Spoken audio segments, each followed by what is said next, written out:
I'm going to tell you Tony's story. In this way, you can learn the causes and effects of excessive drinking, as well as understand the recovery process.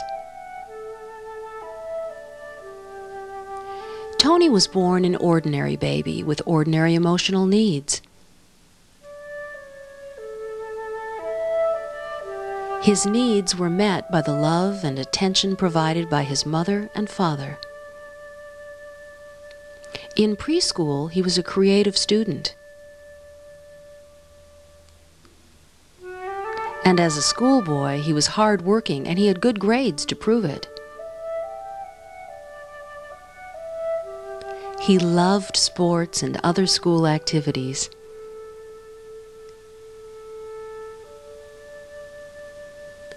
As Tony became a teenager, his body started to change. Approaching manhood, Tony was not sure what was expected of him. He looked at his friends and thought they were cool and he wasn't. He thought they knew things about life that he didn't. His friends seemed to have better times than he did. They seemed to have more fun. They appeared more relaxed. They also drank. Tony's mother had warned him about what happens to teenagers who drink, but his buddies kept pushing, saying, "Come on, drink, all your friends are doing it." Eventually, Tony gave in. He stopped saying no and joined the crowd. "This stuff is great! I'm on top of the world! I'm in control! I can do anything," Tony thought. What he didn't understand was that his real feelings were being deadened by alcohol. Soon Tony was drinking at every social occasion. It made him feel cool. Nothing bothered him when he drank. He wasn't a very good dancer, but he was usually too drunk to notice. His friends would let him down from time to time, but he could always count on his bottle to give him a lift when he needed it. School was a drag for Tony when he thought he had better things to do with his time, like drinking with his friends. Who needs good grades, he thought. What does school have to do with anything? By graduation day, Tony was convinced that he could handle life and drinking simultaneously. At college, he found plenty of time to party. Drinking allowed him to hide those bothersome feelings and emotional insecurities.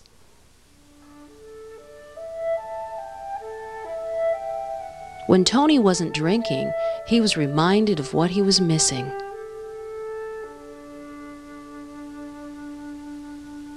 He couldn't read a magazine or watch television without feeling that the good life was passing him by because he wasn't drinking with his friends. Eventually, Tony graduated college, married his sweetheart, and started his career. His friend, alcohol, stayed at his side. After a hard day at the office, the guys would get together for a few drinks. Tony found he could soften up a hard client with alcohol.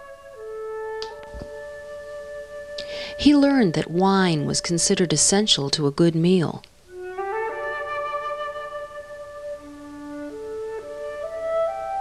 Parties often centered around drinking.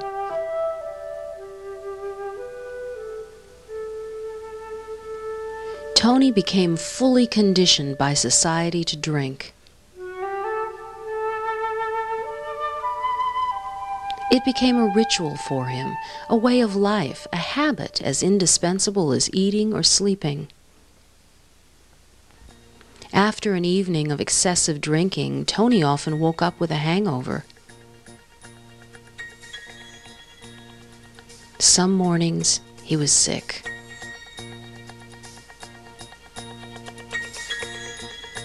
He often needed an antacid to calm his upset stomach. As the years went by, Tony found that he couldn't wait until lunch or dinner to have a drink. People who were close to him saw a change in his personality. He seemed to be two different people. The light side of Tony was happy-go-lucky, which everybody loved. The dark side was brooding, irritable, and angry.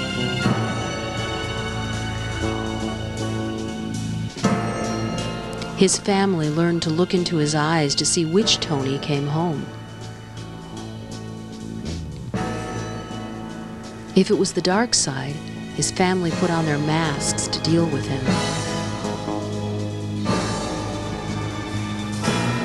The children wouldn't let their friends in the house. They felt that their secret was best unshared. Family conflicts were common.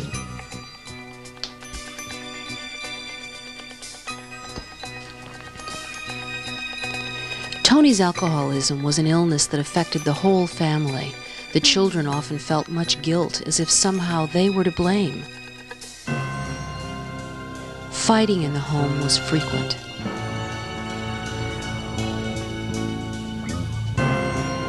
"If you would stop nagging me, I wouldn't have to drink so much," Tony would shout. Tony and his wife drifted further apart as he lost his battle with the bottle. His wife would cover up for him when he was too hungover to go to work. She would call Tony's supervisor and give him excuses why he couldn't make it to the office.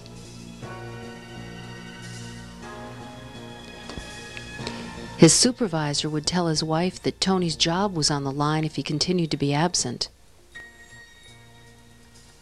On irritable days, even the pets had to watch out. Family outings stopped being fun.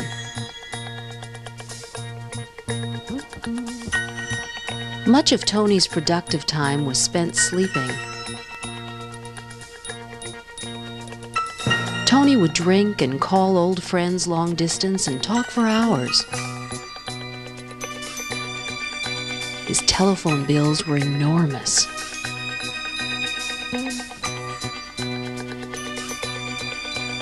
Sometimes Tony couldn't remember making the calls, and blackouts were common. Money was always a problem. There was never enough money to pay the bills.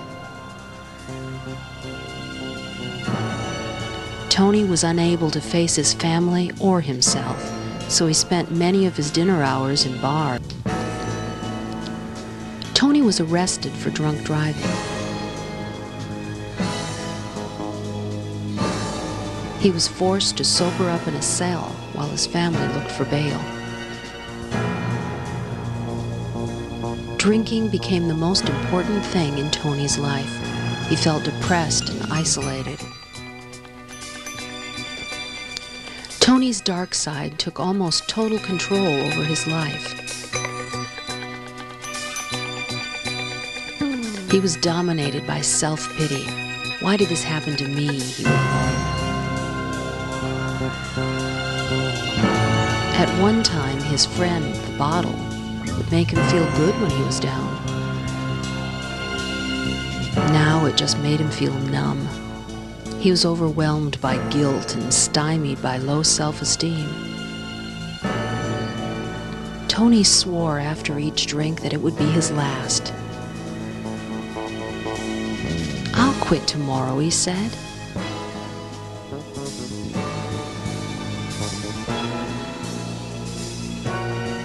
Tony tried to quit, but each time he did, he felt depressed, irritable, and angry.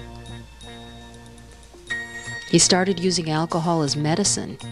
He drank just to feel normal. "I can't be an alcoholic," he told himself. "Alcoholics are bums. I work every day." Well, almost every day. The dark side of Tony's personality had taken control of his life. The emotional and physical pain was so overwhelming that Tony wanted to commit suicide. He wanted to do anything to free himself from his dark side. One morning, Tony had a dizzy spell and fainted after drinking his usual double Bloody Mary breakfast. For the first time, Tony was frightened enough to seek medical help. Dr. Johnson conducted some medical tests and discussed the results with Tony and his wife. He explained that Tony's liver was damaged by excessive drinking. Dr. Johnson also explained that alcoholism was a disease. Some people are lucky, he said. They can drink socially over a lifetime without any ill effects, while others become compulsive drinkers. Research indicated, the doctor continued, that if a person has a family history of alcoholism, he has a much higher risk of becoming an alcoholic himself. Dr. Johnson warned Tony of the health consequences if he continued to drink.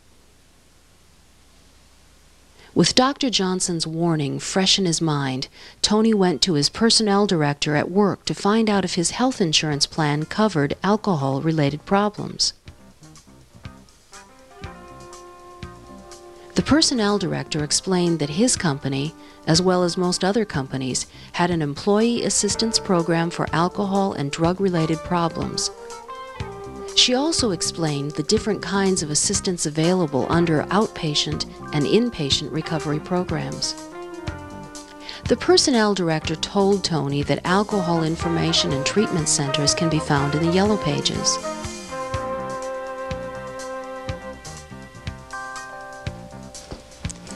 She also explained that veterans might be able to get help from the Veterans Administration Hospital's drug and alcohol treatment programs.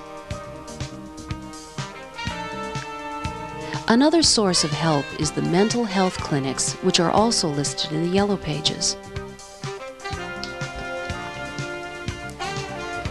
Tony was never able to make the call for help. He was sure he could solve his drinking problem on his own. It was Tony's wife who finally had the courage to make the call.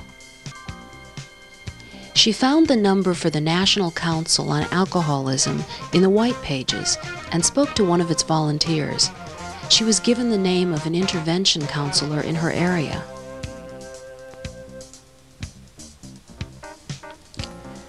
Tony's wife spoke to a trained counselor. The counselor asked her to have Tony's supervisors and all close family members and friends meet to confront Tony with his drinking problem. Denial is a component of alcoholism, the counselor explained. Therefore, intervention by family and friends may be needed to convince Tony that he needs treatment. The purpose of an intervention, he said, is to present reality to Tony and break his defenses. Only then will he be willing to go into treatment. A trained counselor conducted the intervention. Tony's supervisor, friends, and family discussed the effects of his alcoholism on their lives, while Tony sat silently. The confrontation was conducted in a non-threatening and loving manner. "Tony, it's time to be honest with yourself," the counselor said. "Changing involves letting go of destructive habits. It takes courage to change, and it can be frightening and painful, but when you have suffered enough, it's time to try something new. Recovery is moving from darkness into light. Beyond the pain of alcoholism lies a new life. Making changes begins with a willingness to take responsibility for yourself," the counselor added. Tony agreed to go to a local hospital that offered a recovery program. It began with a safe detoxification. At the completion of Tony's inpatient program, he was instructed to stay in close contact with a support group, as this was imperative to his recovery. Tony found the nearest Alcoholics Anonymous center by looking in the White Pages.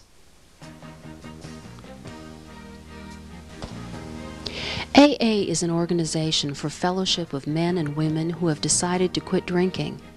They share their experiences at meetings and offer help to new people who want to become sober. AA is non-denominational and is self-supporting.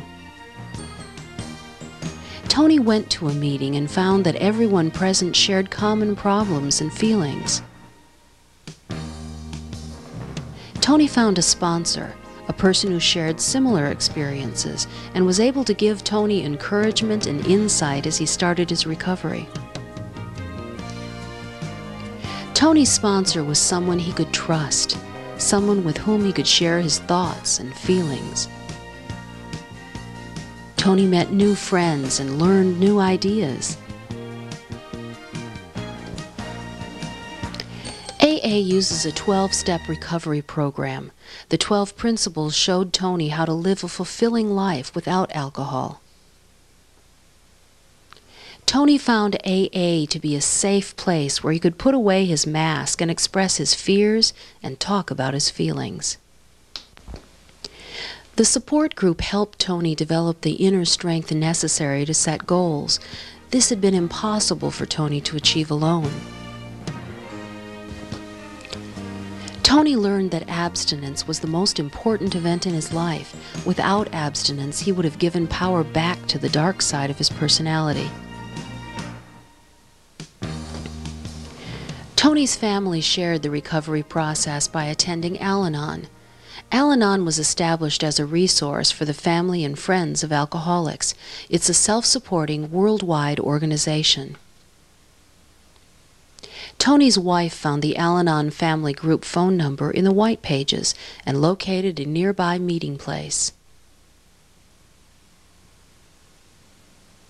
She learned that Al-Anon also uses the 12-step recovery program.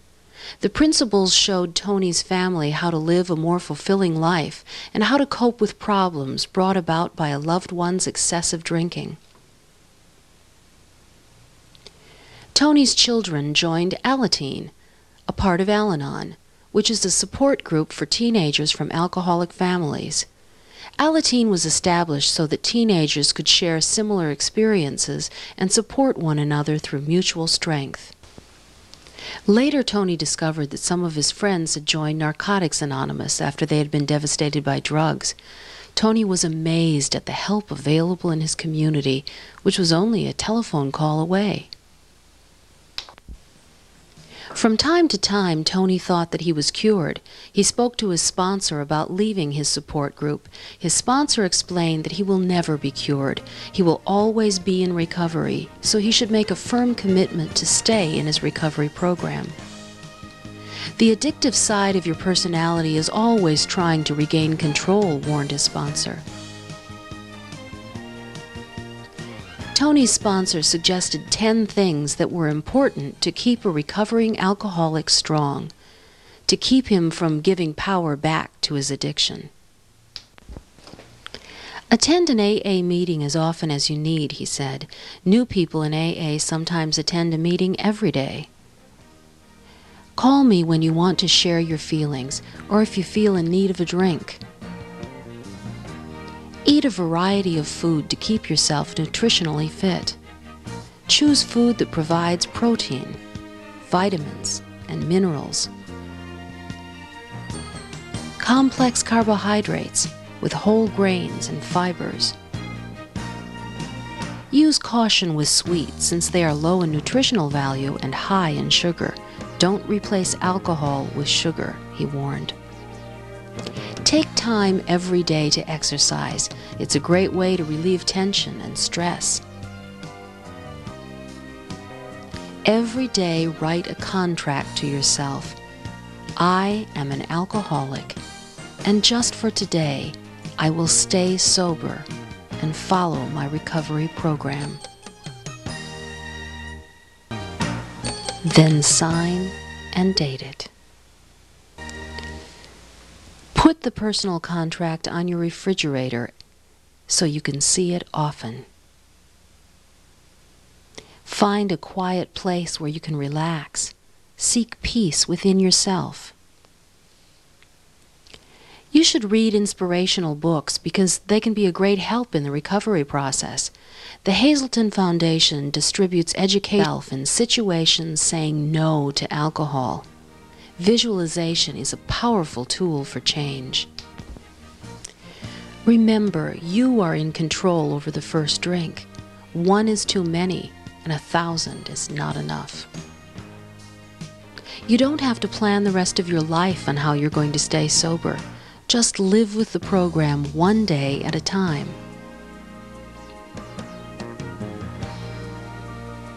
Today, Tony is sober.